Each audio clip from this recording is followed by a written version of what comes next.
Hello बच्चा party लोग, कैसे हैं आप लोग? उम्मीद करते हैं बहुत अच्छे होंगे और मन लगा के अपना पढ़ाई कर रहे होंगे। तो आज हम लोग का परिवहन का पार्ट 3 है, जिसमें हम लोग आगे समझेंगे किसके बारे में, रक्त का रंग के बारे में। तो बिना बकवास किए चलते हैं, स्टार्ट करें। बस वीडियो के नॉलेजेबल के लिए आपको बता दूं कि ये वीडियो 6 मंथ जो सीरीज चल रहा है उससे टारगेट करके बनाया गया है, जिस 6 मंथ के अंदर आपका ऑल चैप्टर कवर कराया जाएगा। मात्र आप हमको रोज का 20 मिनट दो, मैं 20 मिनट के अंदर ही आपका चैप्टर सिलेबस सब कंप्लीट करवाने की गारंटी देती हूँ। तो चलिए स्टार्ट करते हैं।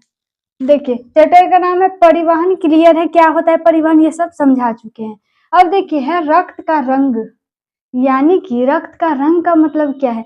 बाबू आप लोग देखते होंगे कि जब आपका हाथ कट जाए तो क्या होता है, लाल रंग का निकलता है एक पदार्थ जिसे आप लोग रक्त या खून कहते हैं। तो देखो लाल रक्त कोशिका में एक विशेष प्रकार का वर्णक पाया जाता है, क्या, हीमोग्लोबिन, जिसके कारण रक्त का रंग लाल होता है। तो पहला क्वेश्चन आपके एग्जाम में बनेगा कि रक्त का रंग लाल किसके कारण होता है, तो हीमोग्लोबिन के कारण। इसको आप मोस्ट इंपॉर्टेंट के नजर से देखिए, क्या रक्त का रंग लाल किसके कारण होता है, तो हीमोग्लोबिन के कारण। क्लियर है। अब अगर आपसे 2 नंबर में पूछेगा कि रक्त का रंग लाल क्यों होता है, तो आप बोलना लाल रक्त कोशिका में एक विशेष प्रकार का वर्णक हीमोग्लोबिन पाया जाता है, जिसके कारण रक्त का रंग लाल होता है। उम्मीद करती हूँ समझ में आ गया होगा।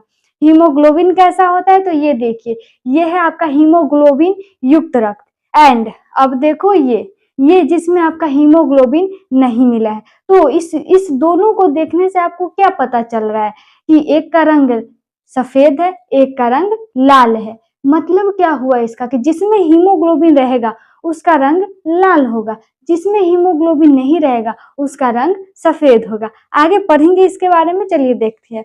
उसके बाद ऑक्सीजन का वाहक किसे कहा जाता है, ये 1 नंबर में पूछेगा तो डायरेक्ट आप बोल देना हीमोग्लोबिन को। ऑक्सीजन का वाहक किसे कहा जाता है, तो हीमोग्लोबिन को। लेकिन अगर 2 नंबर में पूछे तो कैसे लिखोगे, तो ऐसे लिखना, हीमोग्लोबिन के एक अणु की क्षमता 4 अणुओं से संयोजन की होती है। मतलब हीमोग्लोबिन का जो एक अणु होता है वो 4 अणु के साथ मिला रहता है। संयोजन का मतलब होता है मिलना, दोस्ती यारी करना। क्लियर।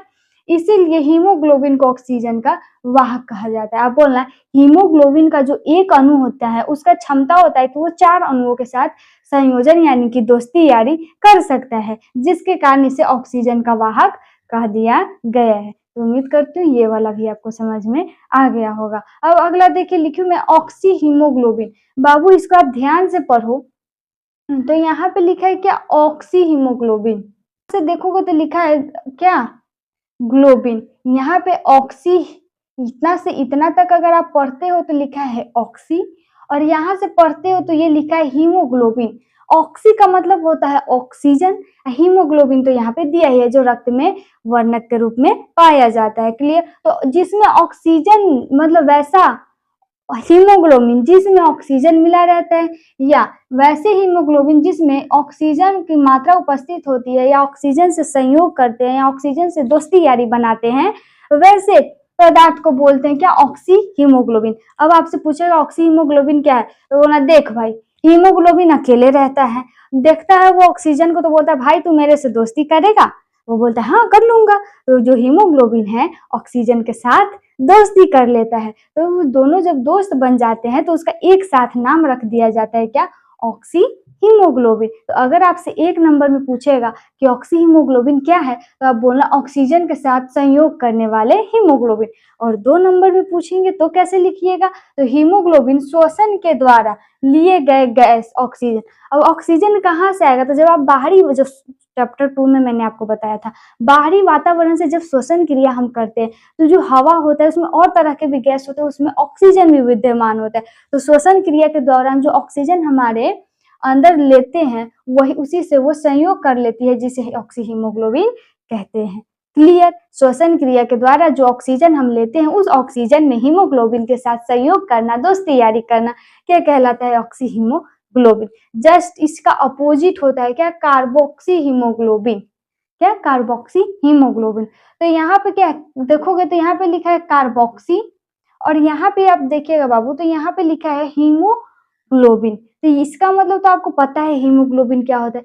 कार्बोक्सी का मतलब क्या होता है, तो जो कार्बन डाइऑक्साइड होता है ना, उसी का निकनेम है कार्बोक्सी। जैसे कि कितना का नाम होता है राजू, है ना, तो उसको प्यार से सब शॉर्ट फॉर्म में निकनेम से क्या बोलते हैं, राज, ऐसा समथिंग। वैसे ही जो कार्बन है, कार्बन डाइऑक्साइड का निकनेम है, प्यारा सा छोटू सा नेम है क्या, कार्बोक्सी। और जब कार्बोक्सी में हीमोग्लोबिन मिलता है तो इस दोनों को संयोग को बोलते हैं क्या, कार्बोक्सी हीमोग्लोबिन। ये जो हीमोग्लोबिन है, ऐसे याद रखो, छोड़िए ये भूल जाओ, ऐसे याद रखो। हीमोग्लोबिन के दो दोस्त, जैसे आपके भी दो दोस्त होंगे, उससे ज्यादा भी हो सकते हैं, उससे कम भी हो सकते हैं, लेकिन हीमोग्लोबिन के कितने दोस्त, दो दोस्त।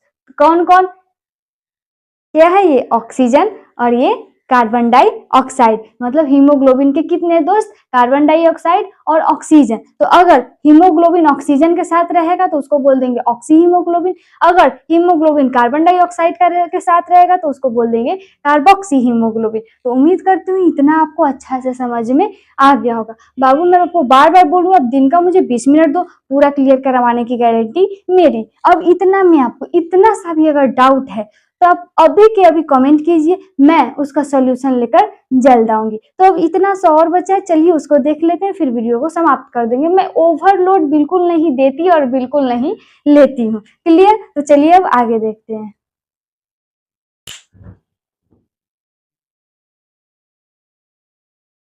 देखते हैं अपना श्वेत रक्त कोशिका। हमने लाल रक्त कोशिका के बारे में समझ लिया, जान लिया अच्छी तरह से। अब देखिए श्वेत रक्त कोशिका क्या है, तो ध्यान से देखिए, तो ये थोड़ा रंगहीन टाइप का पानी जैसा टेक्सचर है इसका, ये हमारा श्वेत रक्त कोशिका है। अब आप बोलोगे दीदी हमारे शरीर में तो एक ही खून होता है लाल रंग का, ये श्वेत रंग का क्या होता है। तो आपके जानकारी के लिए बता दूं, अगर आप लोग का हाथ में कहीं भी थोड़ा सा भी फुंसी हो जाए, क्लियर, तो उस फुंसी को जब आप फोड़ोगे तो उसमें से व्हाइट कलर का जो पानी निकलता है, जिसे आप पानी या कुछ और पदार्थ समझ के मिटा देते हैं, हटा देते हैं, क्लियर, वही आपका श्वेत रक्त होता है। वहीं पे अगर लाल रक्त रहेगा और वो निकले तो आप उसको कॉटन लेके अच्छा से साफ करते हो। लेकिन श्वेत रक्त कोशिका क्या होता है, पानी जैसा होता है, रंगहीन होता है, इसलिए आप सीधे ऐसे करके उसको हटा देते हो। लेकिन आज के बाद आपके जानकारी के लिए है कि आपके शरीर में कहीं भी दाना हो, जैसे देखने से ही पता चल जाता है उसमें द्रव यानी कि पानी जैसा कुछ है या नहीं, अगर है तो उसको फोड़ने की गलती नहीं कीजिएगा। क्यों, क्योंकि उससे आपके और शरीर में वो फैल सकता है या और तरह के नुकसान हो सकते हैं, क्लियर। तो देखिए श्वेत रक्त कोशिका के कुछ पॉइंट है जिसे नोट करना जरूरी है। ये पूछेगा, अगर पूछेगा लिखने के बारे में तो ऐसे लिखना, पहले लिखना यह अनियमित आकार का न्यूक्लियस युक्त कोशिका होती है। आपके ऑब्जेक्टिव में पूछेगा न्यूक्लियस युक्त कोशिका किसमें होती है, तो आप बोलना क्या, श्वेत रक्त कोशिका में। अनियमित आकार मतलब इसका कोई आकार ही नहीं है। जैसे कि हम लोग लाल रक्त कोशिका है, उसमें देखे तो उसका आकार था गोला गोला टाइप का, लेकिन इसमें कोई आकार नहीं होता है, कोनो आकार में कभी भी ढल जाता है अमीबा की तरह, क्लियर। उसके बाद इसमें अब ये बताओ इसका रंग होता है कैसा, मैंने लिखा था यहीं कहीं, यहाँ पे देखो इसका रंग होता है रंगहीन। रंगहीन का मतलब इसमें कोई रंग नहीं, पानी का जैसा कलर होता है सेम वैसा ही श्वेत रक्त कोशिका का भी होता है। तो अब ये रंगहीन ही क्यों होता है, तो ये इसलिए होता है क्योंकि इसमें हीमोग्लोबिन नहीं पाया जाता।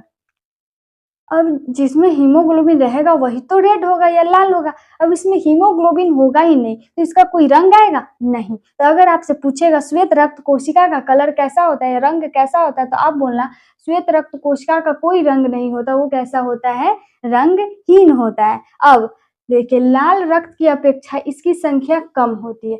अगर आपसे पूछा जाए कि लाल रक्त कोशिका में ज्यादा संख्या है या श्वेत रक्त कोशिका में ज्यादा संख्या है, तो आप बोलना लाल रक्त में संख्या ज्यादा है और श्वेत में कम है।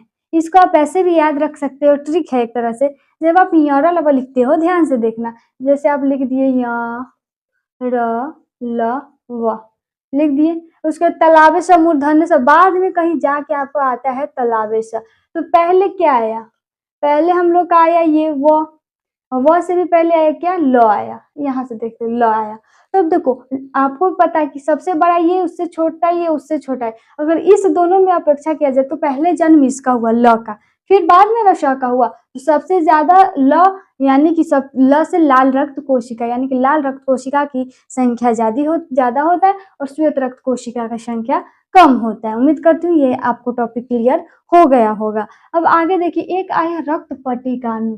हमारे शरीर में मुख्यतः 2 ही रक्त की संख्या है, एक एक्स्ट्रा समझ लीजिए इसको। रक्त पट्टिकाणु क्या होता है? तो ये बिंबाणु या थ्रोम्बोसाइट भी कहलाता है। ये इसका नाम बिंबाणु क्यों पड़ा? क्योंकि इसका आकार बिंब की तरह लंबा-लंबा टाइप का होता है, इसलिए श्वेत पट्टिकाणु को बिंबाणु या थ्रोम्बोसाइट भी कहा जाता है। आपसे ऑब्जेक्टिव में पूछ सकता है रक्त पट्टिकाणु का अन्य नाम क्या है? तो आपको याद रखना पड़ेगा बिंबाणु या थ्रोम्बोसाइट। क्लियर? उसके बाद देखिए रक्त को थक्का बनाने में मदद करता है। अगर आपसे पूछा जाए अगर आपसे पूछा जाए कि रक्त का थक्का बनाने में मदद कौन करता है, तो रक्त पट्टिकाणु। लेकिन थक्का बनाता कौन है पिछले वीडियो में? तो वो प्लाज्मा। तो आप कभी भी रक्त पट्टिकाणु और प्लाज्मा में कभी भी कंफ्यूज नहीं होइएगा। ये सिर्फ मदद करता है। क्लियर? और ये जो प्लाज्मा होता है, ये प्लाज्मा पूरी तरह से उसको थक्का बनाता है। क्लियर? तो उम्मीद करती हूँ ये जो टॉपिक 2 थे वो आपको अच्छा से समझ में आ गया होगा। मैंने आपका मुश्किल से 10 से 11 मिनट भी नहीं लिया। क्लियर? तो आपको मैं इस वीडियो के माध्यम से यही बता दूं कि आप जितना हो सके 20 मिनट के अंदर ही मैं आपका टाइम लूंगी, उतना में ही आपको रोज वीडियो प्रोवाइड करवाया जाएगा। और अगर आप वीडियो को आप अच्छा से देखते हैं, समझते हैं, तो आपका चैप्टर एग्जाम से पहले पूरा क्लियर हो जाएगा। और कोई भी डाउट हो तो कमेंट जरूर करें। तो आज का वीडियो अच्छा लगे तो वीडियो को लाइक करके चैनल को सब्सक्राइब जरूर करें। धन्यवाद।